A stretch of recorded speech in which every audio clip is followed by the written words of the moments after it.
السلام علیکم ښه راغلاست دوستانو منصوبه بدل شول او د عمران خان د گرفتارۍ یو پلان چې کم دی نو تیار کړلی شوی دی په دې باندې به خبر وکړو دویم دا چې په ترکیې کې هم چې کم دی نو د امریکې یو سازش بې نقابه شوی دی چې څنګه د عمران خان خلاف یو سازش شوی دلته په پاکستان کې د عمران خان حکومت یې لرې کړی نو دغه شانتې په ترکیې کې د رجب طیب اردوغان خلاف چې کم دی نو یو سازش کیږي سیکولر کسان یې ورته چې کم دی نو متحد کړي په دې باندې به ډسکشن کوو دریم دا چې تاسو ته پته ده نن خو الیکشن ونه شو نو آیا په شیباز شریف باندې به چې کم دی نو توهین عدالت چې کم دی نو دغه دفعه لګي او که نه لګي یعنې مطلب دا چې خو د عدالت توهین وکړو د هغه خلاف به کاروایي کېږي نه که قانوندانو چې کوم دی نو څه ویلي دي خو د دې نه مخکې ملګرو که تاسو موږ ته زموږ د محنت سیله راکول غواړئ نو لایک درسره ضرور دباو کوئ او ویډیو چې درسره څومره کېږي نو هومره درته شیر کوئ او په کمنټ کې راسره د خپله قیمتي رایه هم شریکه کوئ د ټولو نه اول راځو چې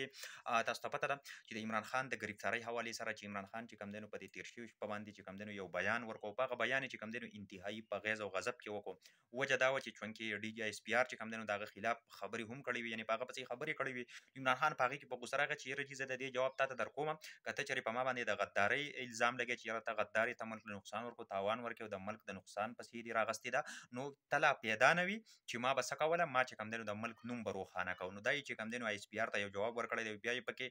دا خبرې هم کړي دي چې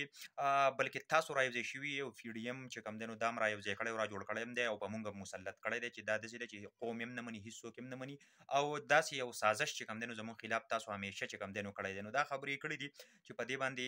به چې کوم دی نو ویلی کېږي چې بالکل نوې منصوبه تیاره ده عمران خان به زر تر زر چې کوم دی نو اني ټایم پاسبل چې هغه گرفتار کړي او بل طرف ته چې کوم دی نو فضل الرحمن هم دباو راوستی په سپریم کورټ باندې چې یاره ته خپله فیصله چې کوم دی نو واپس بدل کوو عمران خان چې کوم دی نو یو مجرم دی او دا چې کوم دی نو دې مجرم لا چې کوم دی نو غاړه مه ورکوه دله سهولتکاري مه ورکوه او هغه هم چې کوم دی نو سبا چې کوم دی نو احتجاج دغه کړی چې د سپریم کورټ مخې ته باقاعده مونږ احتجاج کوو فضل الرحمن پکې دا هم ویلي دي چې د سوک جواب به په سوک ورکوو د څپېړې جواب به په څپېړه ورکوو د لښتې جواب به په لښتې باندې ورکوو که چېرې چا زموږ سره وخوایي مونږ به پر امن احتجاج کوو هغه ویلي خو که چېرې چا زموږ خلاف کاروایي کول او کوشش کوو نو بالکل چې کوم دی نو مونږ به څه کوو مونږ به چې کوم دی نو د هغې رد عمل ورکوو اوس راځو دویم طرف ته چې شیباز شریف تاسو ته پته ده چې کله الیکشن ونه کړلی شو د پنجاب اسمبلیانې چې کوم دی تحلیل کړلی شوې نو آیین د سپریم کورټ چې کوم دی د آیین مطابق یو اډر وکړو چې په 90 ورځو کې د دننه دننه الیکشن وکړه چې اوس چونکې په 90 ورځو کې دننه دننه الیکشن ونه کړلی شو نو کومه چې قانوندان دي نو هغه وایي چې د شیباز شریف خلاف به چې کوم دی نو یو کاروایي کېږي او ځکه چې د عدالت توهین یې وکړو نو کېدای شي شیباز شریف پکې نااهله هم کړلی شي اوس ګورو چې عدالت په دې باندې کاروایي کوي او که نه کوي یو دوه وفاقي وزیران هم دي چې د هغو خلاف به هم چې کوم دی نو په دې کې کاروایي کېږي ځکه چې الیکشن ونه کړلی شو د عدالت خبره ونه منله شوه چې د عدالت خبره ونه منل شي نو دې ته عدالت توهین وایي ټیک شوله نو د دې خلاف په باقاعده چې کوم دی نو عمل کېږي سینیر قانوندان چې کوم دی نو دا خبره یې کړې ده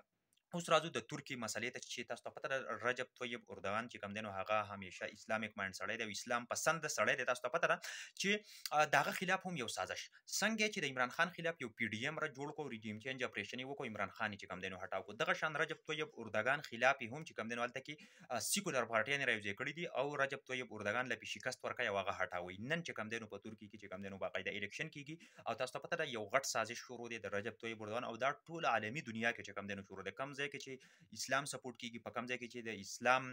په پیور او سپورټ کې څوک خبره کوي نو امریکا او یهودیان چې کوم دي باقاعده راپاسي او دغه خلک چې کوم دي نو څه کوي په خپل گرفت کې او په خپل کنټرول کې او مختلف قسمه چې کوم دي نو دوی ته سپورټ ورکوي او مختلف قسمه چې کوم دي نو دوی هیلپ او مدد کوي نو ملګرو